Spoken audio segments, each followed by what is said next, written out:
nós te pedimos em nome do Senhor Jesus, ó Pai. E neste momento se apresenta o Senhor também, Senhor, a pastora Kátia, ó Pai, que vai estar ministrando, Senhor Jesus, sobre as nossas vidas nesta noite. Use ela como instrumento, Senhor, poderoso, Senhor, para tocar aos nossos corações através da Tua palavra, em nome do Senhor Jesus Cristo. Amém e graças a Deus. Amém, igreja? Pode aplaudir o Senhor bem forte, em nome de Jesus. Ele é o pastor com alegria, em nome de Jesus.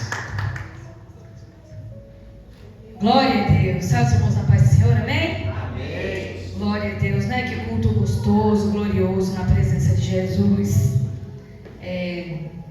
Prometo ser breve, já são 21:02. Prometo ser breve, passar aquilo que o Senhor falou no meu coração, para que nós venhamos sair daqui entendendo a palavra de Deus, entendendo aquilo que o Senhor tem para as nossas vidas e entendendo também a vontade de Deus para as nossas vidas, amém? Abra sua Bíblia comigo no livro de 2 Reis, capítulo 20. Glória a Deus.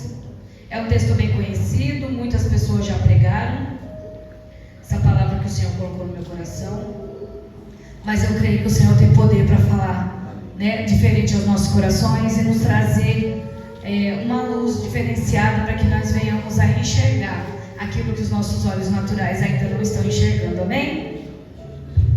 Glória a Deus. A palavra do Senhor vai nos dizer assim: naqueles dias adoeceu Ezequias de morte, e o profeta Isaías, filho de Amós, veio a ele e lhe disse: assim diz o Senhor, ordena a tua casa, porque morrerás e não viverás. Em outras versões diz: põe em ordem a tua casa. Então virou o rosto para a parede e orou ao Senhor, dizendo: ah, Senhor, se servido de te lembrar de que andei diante de ti em verdade e com o coração perfeito, e fiz o que era reto aos teus olhos. E chorou Ezequias muitíssimo. Somente até aqui, amém? Pode se assentar dando glória a Deus. Aleluia, glória a Deus. Essa passagem é uma passagem muito conhecida e a qual o Senhor nos traz muitas chaves sobre ela. É um texto onde o Senhor vai dizer que o rei de Judá, o rei Ezequias, ele vai adoecer de uma doença mortal. E antes disso, se você subir um pouquinho no capítulo anterior, no finalzinho do capítulo anterior, você vai ver que Deus fere os assírios e livra Judá. Eles vêm depois de poucos dias, né, desse livramento de Deus. Então o rei ele vem adoecer agora. E a palavra do Senhor vai dizer que o mensageiro de trazer a notícia de morte até esse rei agora é o profeta Isaías. Mas entenda uma coisa, já quero começar aqui a ministrar um pouquinho no teu coração no início dessa passagem, dessa palavra de Deus. O mensageiro agora, ele chega até o rei Ezequias, e ele vem agora, ele é profeta de Deus. Deus não poderia ter enviado um anjo, Deus poderia, o próprio Deus, falar com o rei, mas não, ele envia um profeta de Deus. Só que o profeta dessa vez agora, pastor, ele não vem trazer uma boa notícia. Porque a gente que é profeta, a gente gosta de profetizar o quê? Bênção. A gente gosta de profetizar algo que o Senhor colocou em nosso coração, mas que vai levantar alguém, né? A gente chega para a pessoa, você imagine agora, né? Eu como uma profeta, pastor, né? Assim profetizando para a sua vida, chegando até você e dizendo assim: você vai morrer. Bota a tua casa em ordem, coloca a tua casa em ordem, porque você não vai viver, você vai morrer. Logo depois que eu descubro uma enfermidade. E Deus usa alguém para dizer isso para mim. Mas a coragem também desse profeta tem que ser aqui também enfatizada. Por quê? Porque não é todo mundo que traz notícia ruim. Não é todo mundo que gosta de profetizar coisa ruim. A gente gosta de profetizar a bênção na vida de alguém. Mas esse profeta agora, ele é enviado por Deus, assim como outros na Bíblia também, que profetizaram também destruição, morte, aquilo que o Senhor ordenava, eles iam e falavam. Isso significa o quê? Coragem do profeta.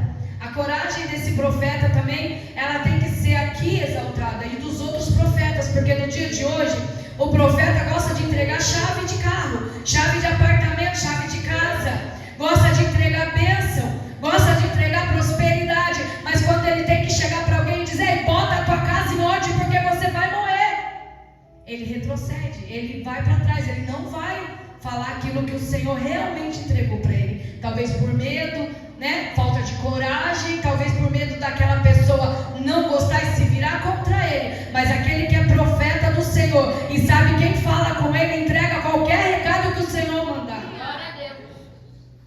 Mas agora entenda uma coisa, ele chega e traz essa notícia. Só que a chave dessa notícia que eu quero entregar já para vocês agora, que o Senhor colocou no meu coração, aleluia, Jesus, ela se encontra assim, ó. O Senhor primeiro fala para ele: põe a tua casa em ordem. Ou seja, a primeira chave é preparação. Porque quando a Bíblia fala de casa, a gente já entende que é a casa física, né? A gente já entende que é a casa nossa que tem que botar sua mente em ordem também. Aqui o Senhor estava dizendo: paga suas dívidas, não deixa nada para ninguém, não deixa nada em desordem, paga o que você deve às pessoas. Cuida da tua casa, cuida dos teus filhos, prepara a tua esposa. Mas também quando a Bíblia fala casa, ela está se referindo ao nosso coração. Ou seja, o profeta também estava dizendo para ele, Deus enviou o profeta para dizer: prepara o teu coração, porque você vai morrer. Ou seja, o Senhor sabia que tinha algo ainda dentro desse rei que precisava de mudança, que precisava ser tocado pelo Senhor, que precisava talvez ser tirado, transformado da vida dele. Ou seja, tinha algo ainda que o Senhor tinha que fazer no coração do rei. E aí ele fala: põe a tua casa em ordem. Então nós entendemos nessa palavra do Senhor que é um tempo de preparação de Deus. Porque antes do Senhor fazer algo sobre a tua vida, realizar um milagre na tua vida que você tanto pede, o Senhor primeiro chega para você e diz: ei, põe a tua casa em ordem. Porque é um tempo de preparação de Deus, tanto na nossa vida física, na nossa vida pessoal, quanto na nossa espiritual. Ou seja, a casa espiritual é o nosso coração, e é onde o Senhor vai preparar a terra. O Senhor vai falar para você assim, ó: tira tudo que não me agrada, libera perdão agora do teu coração. Essa é a preparação de Deus para o nosso coração. Só que o rei, quando ele recebe essa notícia, a palavra do Senhor vai dizer que ele então se volta para a parede, né? E ora e chora ao Senhor, e vai falar assim para o Senhor: lembra, Senhor.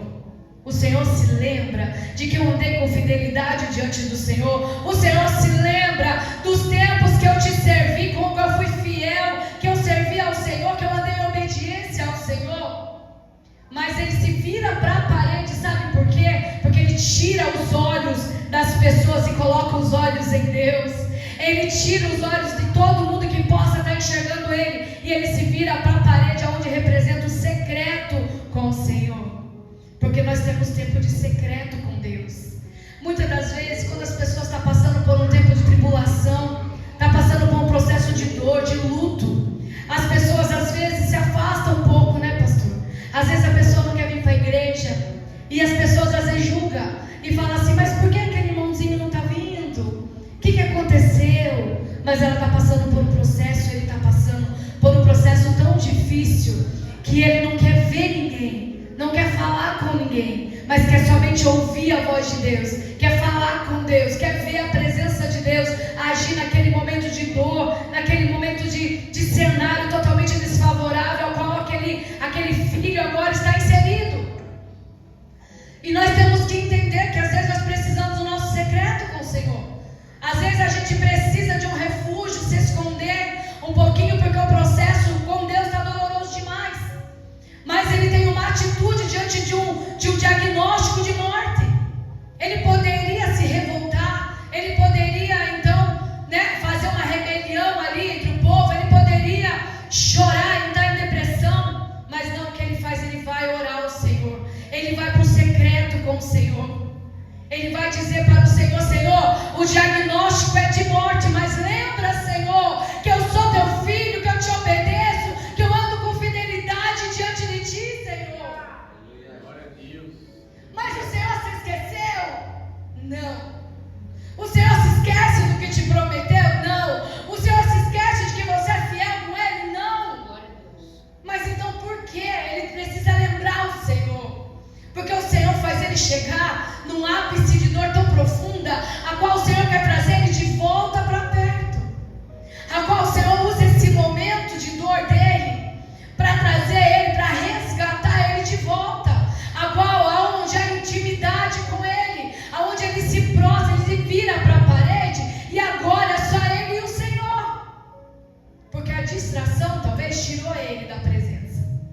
por um instante. Talvez esse diagnóstico que o profeta agora vem liberar sobre a vida dele não é para morte. Não é para morte, mas é para ele, então, se lembrar de que existe um Deus na vida dele. De que ele andava com fidelidade. Ele fala: Senhor, lembra de que andei diante de ti com fidelidade. Mas como estava o coração do rei agora, nesse exato momento? A Bíblia não relata como estava o hoje do rei. Ele andava, mas a gente, né, que é cristão, tem essa mania de ser meio assim, inconstante. Eu estou hoje, amanhã não estou. Eu faço hoje, amanhã não faço. Eu obedeço hoje, amanhã não obedeço. E ninguém sabe como esse rei estava naquele exato momento que chegou essa notícia. O diagnóstico era de morte, não era de doença. O profeta não chega e fala assim: viu, o Senhor vai colocar uma enfermidade em você. O profeta chega e fala: você vai morrer.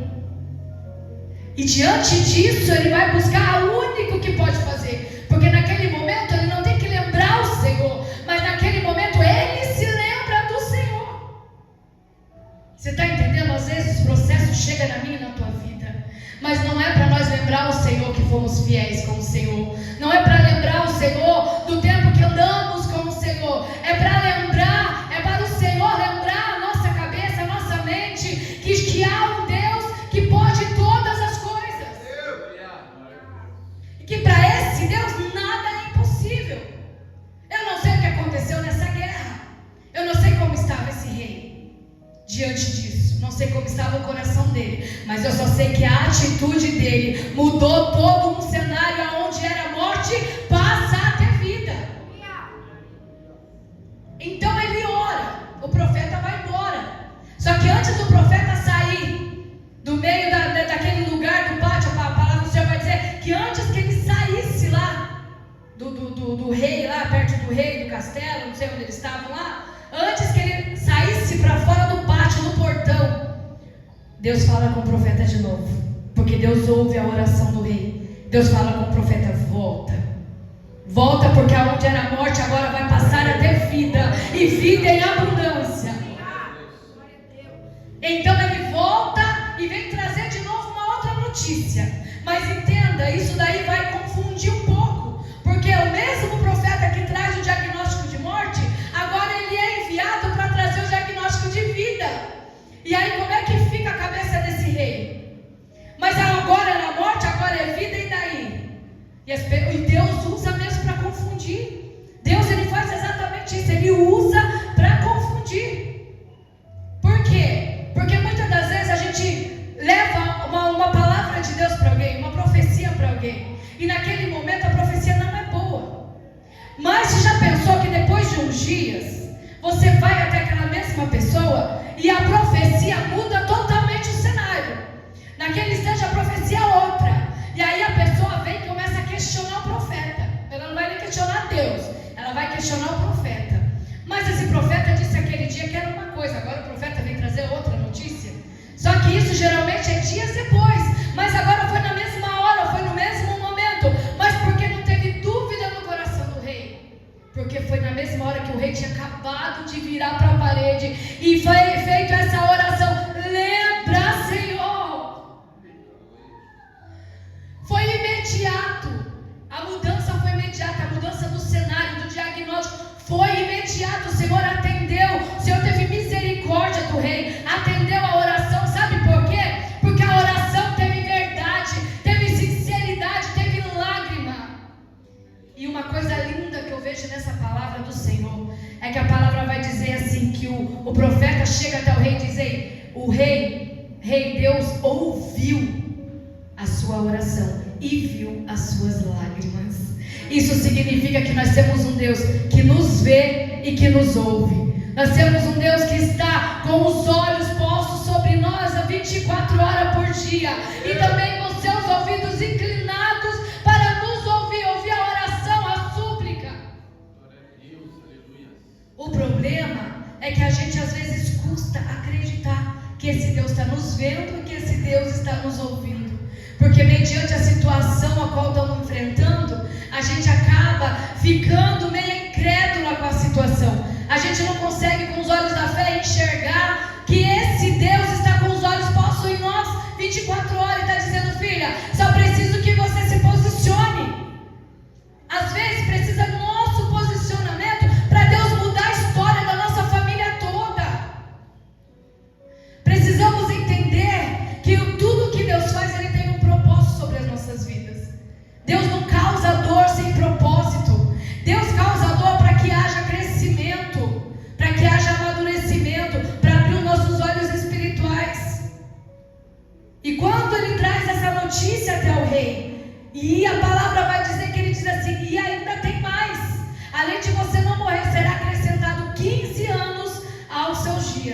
Será 15 anos de vida a mais que você vai viver. Ou seja, ele ia morrer, ele vai viver mais 15 anos. Mas ele não vai viver só 15 anos. Isso é uma recompensa.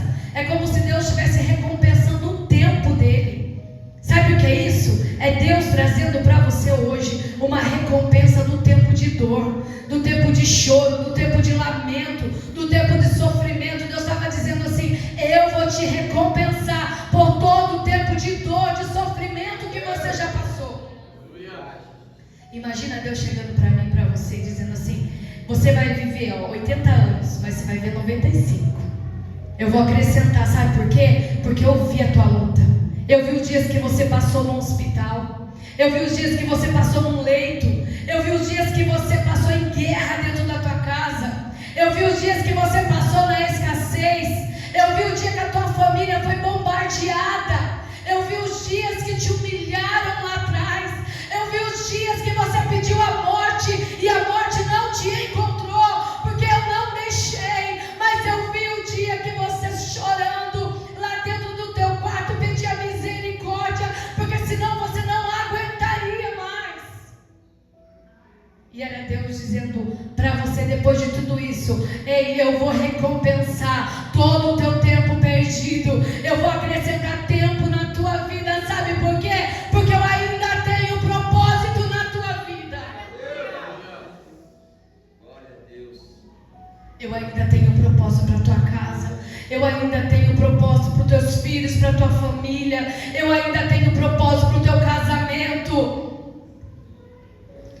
Ei, talvez você esteja aqui hoje e talvez o teu marido não esteja aqui, tua esposa, mas o Senhor está dizendo assim: ei, você comigo é a maioria. Enquanto você está aqui, eu estou tocando lá na tua casa, eu estou cuidando da tua família, eu estou cuidando dos teus filhos, eu estou cuidando do teu trabalho. Nós temos um Deus que não importa onde nós estejamos, os olhos dele estão em nós e está na nossa casa e na nossa família. Nós temos um Deus que nos dá estrutura para suportar o dia mau. Nós temos um Deus que recompensa, assim como ele fez com Jó, que ele deu tudo em dobro. Nós temos um Deus que quando a vitória chega sobre a nossa vida, quando o milagre chega na nossa vida, a bênção ela vem com recompensa, a bênção vem em dobro. Tudo aquilo que passamos é lançado no mar do esquecimento e a vitória de Deus chega sobre a nossa casa, chega sobre a nossa família. Glória a Deus. E a única coisa agora, o rei agora então ele ganha 15 anos de vida. A palavra do Senhor vai dizer que o rei se alegra e depois disso passa o período, o rei vem a morrer. Mas o tempo que o Senhor deixou para ele. Só que é muito importante enfatizar aqui uma coisa: quando os mensageiros vão visitar esse rei, depois que ele se recupera, a palavra do Senhor vai dizer que ele não vai mostrar um milagre, ele vai esquecer do que Deus fez. Ele vai mostrar as riquezas dele. Ele vai começar a mostrar tudo que ele tem de bom dentro da casa dele. Ele começa então, as pessoas que vêm visitar, ele começa a olhar as coisas boas que ele tem, que depois, numa outra guerra, no capítulo mais à frente, é retirado, é dado para o povo quando eles morrem. E então agora, ele esquece, por um momento, do que o Senhor iria enfatizar, de engrandecer o que o Senhor fez na vida dele. Ele começa a mostrar a riqueza, o material sobre a vida dele, para aqueles visitantes. Mas antes disso, a palavra do Senhor também vai nos dizer que ele pede para Deus uma confirmação.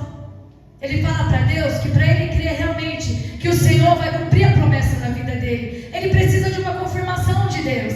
E aí onde o Senhor vai retroceder o sol, a sombra vai sair, vai retroceder, porque ele pede essa confirmação e Deus dá. E quantas das vezes eu e você pedimos confirmação para Deus? Quantas das vezes eu e você pedimos para o Senhor: me dá um sinal, Deus, para eu ver se é o Senhor nesse negócio. A gente não faz nada para Deus se não pedir confirmação para o Senhor. A gente fala: Senhor, faz assim, e o Senhor faz do jeitinho que a gente pede. Como a irmã aqui contou o testemunho, é do jeitinho que o nosso coração pede para o Senhor. A gente pede porque a gente precisa de confirmação de Deus. A gente precisa entender se é realmente a vontade do Senhor para os olhos de Deus estão sobre nós, os ouvidos de Deus estão sobre nós. Quem é o Senhor sobre a nossa vida? Quem pode impedir os planos de Deus se concretizarem sobre a nossa vida? As promessas de Deus vão se cumprir sobre a minha e a tua vida. Os anos de recompensa do Senhor vai vir sobre a minha e a tua vida, sobre a minha casa, sobre o meu casamento, sobre o teu casamento. Muitas das vezes achamos que o Senhor não está agindo. Muitas das vezes achamos que aquilo que ouvimos, muitas das vezes os profetas pregarem nas igrejas, não vai acontecer. Mas o Senhor está dizendo, quando você virar para a parede e dizer, lembra, Senhor, lembra de tudo que o Senhor já fez. Senhor, lembra de tudo que eu já fiz. Lembra de tudo que nós vivemos juntos, Senhor. O tempo, Pai amado, em que eu estive na tua casa te adorando. Lembra, Senhor, o diagnóstico, a história da tua vida vai mudar de rumo. Glória a Deus. Aqui o que eu entendo com essa passagem que o Senhor colocou no meu coração. Às vezes precisamos mudar a nossa oração. Às vezes precisamos mudar a nossa atitude para Deus agir. Ana não mudou? Quando Ana entregou, o milagre aconteceu. Quando Ana falou, Senhor, se o Senhor me der, eu te entrego. Só que aquilo que Ana fez foi totalmente espiritual com Deus. Foi um ato de fé. Porque nós entregamos aquilo que temos, mas ela entregou aquilo que ela ainda não tinha. Ana entrega um filho que ainda não tinha. Ana entrega o ventre dela para Deus. Fala, Senhor, se o Senhor me der, eu já te entrego. Só que pelos olhos da fé, porque Ana ainda não estava gerando. É fácil a gente entregar e consagrar a Deus tudo o que temos, mas quando consagramos a Ele ainda, o que ainda Ele não colocou nas nossas mãos, nós não temos esse costume. Vou dar um exemplo. Estou esperando em Deus uma bênção muito grande, mas ela ainda não chegou. Seja material, seja casamento, seja relacionamento, seja o que for. Eu ainda não tenho, ela ainda não chegou sobre as minhas mãos. Mas e se eu fizer um voto com o Senhor e dizer, Senhor, o Senhor ainda não me deu, mas eu já consagro e entrego ao Senhor aquilo que o Senhor ainda não colocou nas minhas mãos, seja ela material, seja o que for. Mas eu quero uma casa. Eu posso orar pela casa? Óbvio. Tem que orar. Pastor, eu quero um carro. Eu posso orar? Pode. Claro que você pode. Mas sempre, nunca esquecendo que o reino é maior que o teu carro. O reino é maior que a tua casa. O reino é maior que todo o tesouro que você pode ter. Mas se você disser assim para Deus, eu ainda não tenho condições de ter. Com meus olhos, Senhor, eu não enxergo nada. Está tão longe de mim, Senhor. Mas se eu fizer dessa maneira, Senhor, o Senhor ainda não me deu, mas eu já te entrego, Senhor, aquilo que o Senhor não me deu, porque quando o Senhor me der, vai ser para glorificar e exaltar o teu santo e poderoso nome, Senhor. Aleluia. Será que o Senhor não vai nos dar? Será que se a gente fizer, a gente não vai conseguir? Vamos mudar a oração. Vamos começar a orar como Ana, como o rei Ezequias. Vamos tomar de exemplo esses profetas. Às vezes a gente pede um milagre, uma mudança de um filho, uma libertação. E hoje Deus falava muito comigo, filha, muda a tua oração. Muda a tua oração. Porque você está orando muitos anos da mesma maneira. E aí Deus falou assim para mim. Eu fico até emocionado, porque esse secreto com Deus é só a gente que, sim, quando a gente vive essa experiência, né, pastor? E Deus falava assim para mim, filha, a partir de agora, não ora mais assim como você está orando. Não ora pela fulana, não ora pela tua filha mais, não ora pelo teu filho, ora por você. Ora por você. Porque não é ela que precisa de oração, é você. Porque enquanto o milagre não for ela, o milagre é você. E eu disse, Deus, isso é grande. Olha, eu estou arrepiada, gente. E eu falei, meu Deus. E Deus falou, o milagre é você por estar suportando. O milagre é você porque suporta o processo. O milagre é você porque não desistiu todo esse tempo. O milagre é você porque tem força ainda para orar. Tem força ainda para clamar. E eu disse, Deus, é verdade. E aí Deus falou assim, a partir de agora, não ora mais, filha. Chega. Você já orou, você já entregou, você já fez o que você podia fazer. Agora o milagre é você. Enquanto eu não realizo o milagre na vida dela, o milagre é você. Começa a contar esse testemunho, que você é um milagre vivo na mão do Senhor. Por você estar de pé, pela tua casa estar de pé, por você colocar a tua casa em ordem, por você manter a tua casa em ordem, por você manter a estrutura do teu lar em ordem, por você segurar os dias que você está quebrada, que você abraçar quando precisa de um abraço, e você tem que orar quando precisa de uma oração. Ah, filha, o milagre é você. E eu fui entender com o Senhor, o milagre sou eu. E aí, quando o Senhor falou isso para mim, mudou a minha oração para Deus. E eu falei, Senhor, eu ainda não estou vendo, mas eu já te entrego.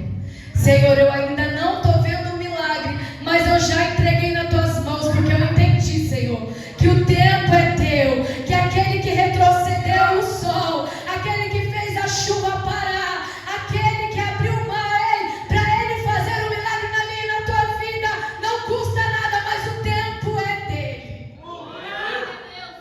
Entenda uma coisa, enquanto Deus não age no nosso filho, no nosso casamento, quando Deus não age no nosso marido, no nosso emprego, na nossa casa, o milagre não é aquilo que a gente está orando, o milagre não é ele, não é ela, não é aquilo que a gente busca.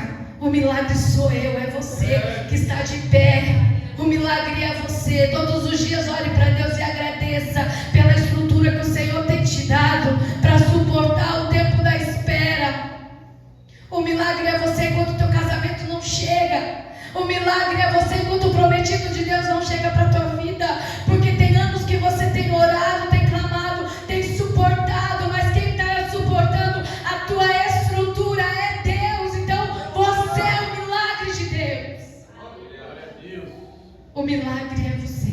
E quando você entender que para Deus fazer depende da vontade e do querer dele, mas se você, quem precisa de oração não é você, vai mudar todo o diagnóstico de Deus sobre a tua vida e sobre a minha vida. Porque o Senhor começa a realizar algo sobrenatural quando entendemos a vontade e o querer do Senhor. Não depende de mim, não depende de você. Às vezes nos cobramos, nos culpamos, porque algo ainda não aconteceu na nossa vida.